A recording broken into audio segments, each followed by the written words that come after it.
या घडीची सगळ्यात महत्त्वाची बातमी, ठाकरे बंधूंच्या युती करता आता मात्र 1 तास 19 मिनिटं केवळ शिल्लक आहेत। आज दुपारी 12 वाजता ठाकरे बंधूंच्या युतीची घोषणा होणार आहे।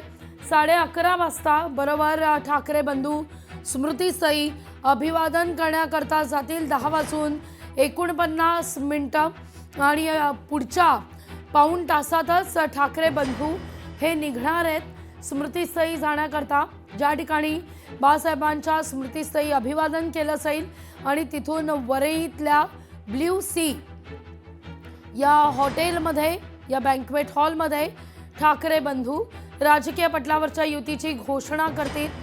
तर तिथं स्मृतीस्थळी आपण पाहूया, बाळासाहेबांच्या स्मृतीस्थळी अनेक शिवसैनिक दाखल होण्यास सुरुवात, शिवसेनेचे वरिष्ठ नेते देखील पोहोचण्यास सुरुवात।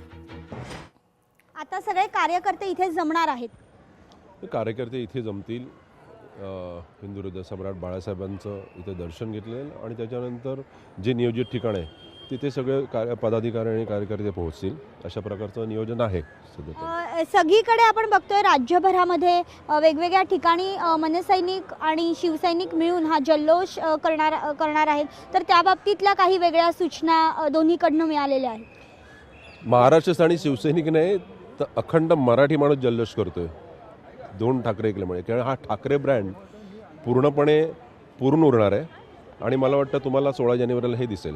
निलेश राणेंना जिथे जिथे मराठी बहुल भाग आहे तिथे तिथे निलेश राणेंना त्यांनी उतरवलेलं आहे असं सांगितलं जातंय, तर तुमच्याकडनं नेमकं कोण बोलणार आहे, कोण फायर ब्रँड होणार आहे? मनसे हा स्वतःच एक फायर ब्रँड आहे आणि हे अनेक ब्रँड मनसेमध्ये आहेत, पण सगळ्यात मोठा ब्रँड हा ठाकरे ब्रँड आहे। त्यामुळे 2 ठाकरे आलेत एकत्र, तोच एक मोठा ब्रँड आहे। आता निलेश राणे त्यांच्या पक्षाने दिलेली जबाबदारी निभावतील। आता मुळात प्रश्न असा आहे ना, निलेश राणे हे आता भाजपामध्ये आहेत, तर भाजपामध्ये भाजपा मराठी माणसाची बाजू कशा प्रकारे मांडणार आहे? लोकशाही मराठी ऐका, पहा, जागरूक रहा।